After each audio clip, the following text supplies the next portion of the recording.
आज दुपारी साधारण 1 वाजताच्या दरम्यान पोलीस स्टेशनला या घटनेबाबत माहिती मिळाली।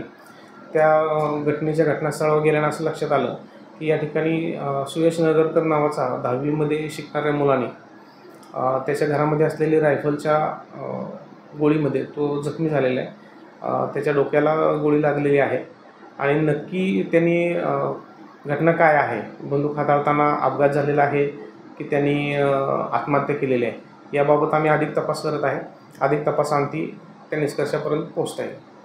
आज बाल वयातच मोठा प्रश्न निर्माण होतोय की शस्त्र वापरण्यासाठी एक तर परवाना लागतो, मात्र बाल वयातच या मुलांकडे हे शस्त्र कशा पद्धतीने आलं आणि त्याचा या मुलाकडे कशा पद्धतीने वापर झाला आणि त्याचा मृत्यू झाला।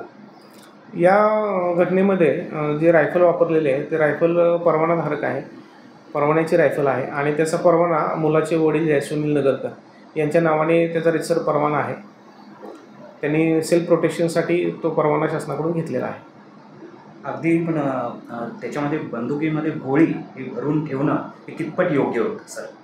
नॉर्मली आत्तापर्यंत झालेल्या तपासावरून असं दिसून आलेलं आहे की ती रायफलमध्ये गोळी भरलेली नसते, पण या घटनेमध्ये ती कशा प्रकारे आली त्याच्याबाबत आम्ही अधिक तपास करत आहे।